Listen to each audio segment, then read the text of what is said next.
فخر الدین پاشا مدینے کا محافظ۔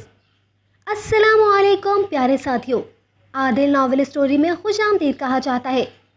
یقیناً آپ فخر الدین پاشا کا نام پہلی مرتبہ سن رہے ہیں۔ یہ خلافت عثمانیہ کا وہ بہادر جرنیل تھا جو اکیلا تنہا باغیوں اور برطانیہ اور اس کے اتحادی افواج سے 72 دن تک لڑتا رہا، اور بعد میں برطانیہ نے اس کی بہادری اور دلیری سے متاثر ہو کر ان کو صحرائی چیتا یا ٹائیگر آف دا ڈیزرٹ کا خطاب دیا تھا۔ تاریخ اسے مدینے کا محافظ کے نام سے یاد کرتی ہے۔ آپ خلافت عثمانیہ کے ایک بہادر جرنیل تھے، لیکن جس چیز نے آپ کی شخصیت اجاگر کی وہ تھا آپ کا حضور نبی کریم صلی اللہ علیہ وآلہ وسلم سے تعلق اور بے پناہ عشق۔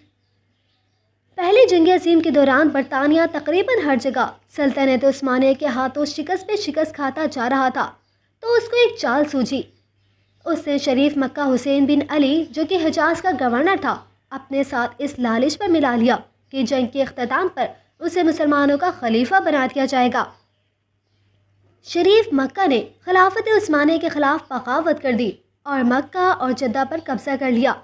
اس کے بعد وہ مدینے کی طرف بڑھا، اور اس کے ساتھ انگریز اور فرانسیسی فوجیں بھی تھیں، اور لارڈس آف عربیہ نامی بدنام زمانہ جاسوس بھی تھا۔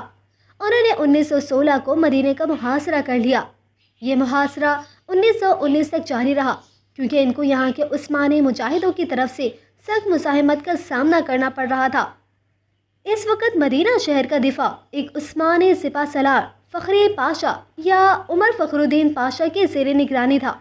یہ شخص انتہائی دلیر اور صاحب ایمان تھا۔ مدینہ منورہ کی باسی اس کی بہادری اور اس کے حسن انتظام پر اسے بے حد پسند کیا کرتے تھے۔ عربوں کی غداری کی وجہ سے عثمانیہ کو شدید دھچکا لگا، اور برطانیہ اور اس کے اتحادی بڑی تیزی سے عثمانیہ کے علاقوں کو اپنے قبضے میں لیتے جا رہے تھے۔ عثمانیہ کے اتحادی بلغاریہ کے ہتھیار ڈالنے پر جرمنی نے بھی ہتھیار ڈالے، اور اسی وجہ سے بالآخر سلطنت عثمانیہ کو بھی برطانیہ اور اتحادی کے سامنے ہتھیار ڈالنے ہی پڑے۔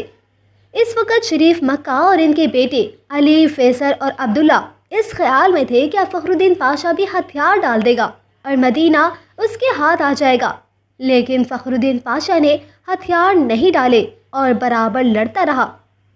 مدینہ شہر کو سامان رسد پہنچانے والے ٹرین کو انگریز ناکارہ کر چکے تھے، اور اسی طرح فخر الدین پاشا کو باہر سے کوئی امداد بھی نہیں پہنچ رہی تھی۔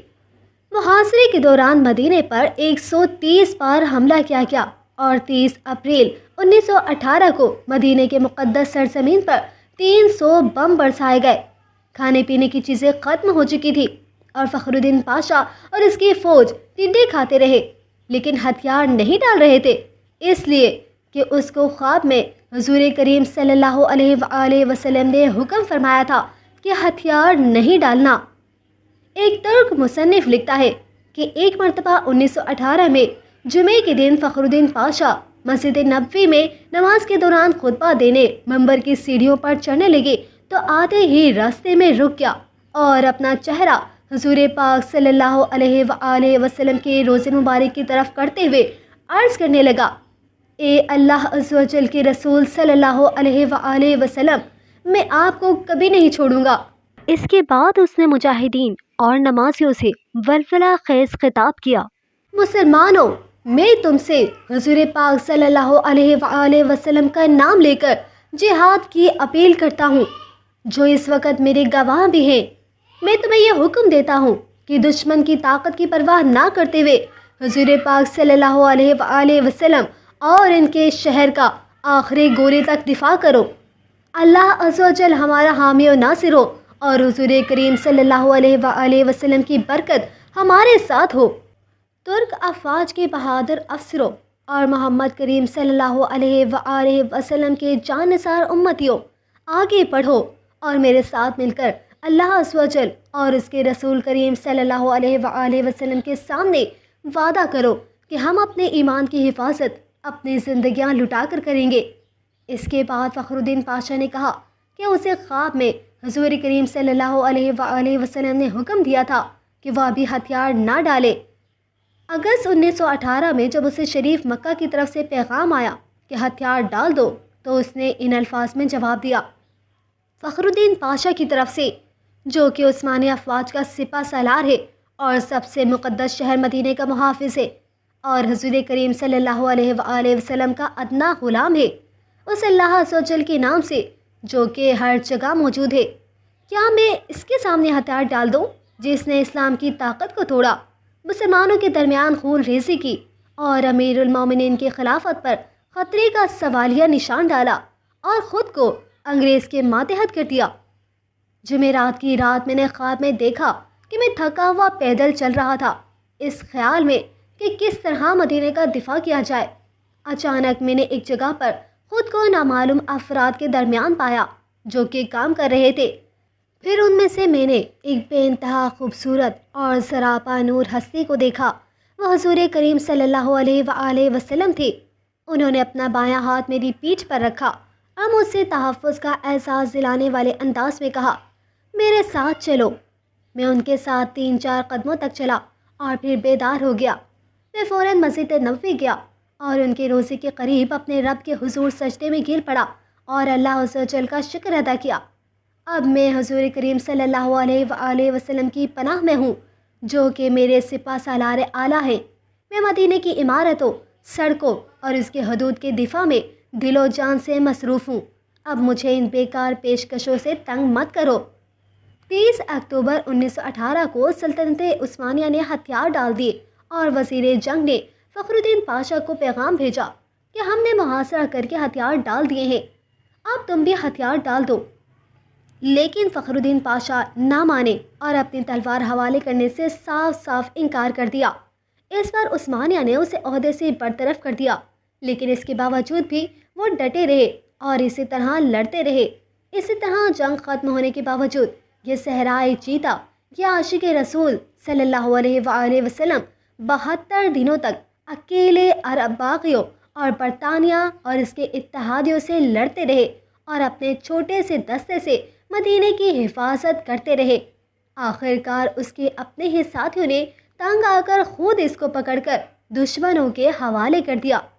یوں 2 فروری 1919 کو شریف مکہ کے بیٹے علی اور عبداللہ شہر مدینہ میں داخل ہوئے اور 12 دن تک شہر نبی کریم صلی اللہ علیہ وآلہ وسلم میں لوٹ مار کرتے رہے۔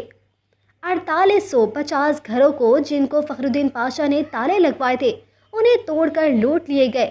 فخر الدین پاشا نے 2 سال مالٹا میں قید میں گزارے۔ 1921 کو رہائی ملنے کے بعد دوبارہ ترکی افواج میں شامل ہوئے اور یونان اور فرانسیسیوں کے خلاف جنگیں لڑی۔ اس کے بعد وہ افغانستان میں ترکی کے سفیر رہے۔ 22 نومبر 1948 کو دل کا دورہ پڑا اور اپنے خالق حقیقی سے جا ملے۔ ان کی خواہش کے عین مطابق انہیں استنبول میں دفن کیا گیا۔ اللہ عز و جل آپ کی قبر کو نور سے بھر دے۔ افسوس تو اس بات کی ہے کہ ہماری نسل سرے سے ان کے نام سے واقف ہی نہیں۔ ایک سوچی سمجھی سازش کے تحت ہمیں میڈیا اور فضول فلموں اور ڈراموں میں مشغول کیا گیا ہے تاکہ ہم اپنے آباء و اجداد کے ان ایمان افروز کارناموں سے بالکل بے خبر رہیں اور ہمارے اندر وہی عقابی روح بیدار نہ ہو سکے۔ اس جرنیل کی داستان پڑھنے کے بعد شاید ہر کوئی خواہش کرے گا کہ کاش اس کی جگہ میں خود ہوتا اور مجھے حضور کریم صلی اللہ علیہ وآلہ وسلم کی طرف سے اسی طرح حکم مل پاتا۔ اب وقت آ گیا ہے پیارے ساتھیوں کہ ہم دوبارہ اپنے ان اسلاف کو زندہ کریں جو اللہ اور اللہ کے رسول کریم صلی اللہ علیہ وآلہ وسلم کے نام پر مر مٹے۔ اپنی نئی نسل کو اس قسم کے واقعات سے ان کی تربیت کریں تاکہ دشمنان اسلام کو ایک بار پھر فخر الدین پاشا کا سامنا کرنا پڑے۔ اللہ عز و جل ہم سب کا حامی و ناصر ہو۔ السلام علیکم۔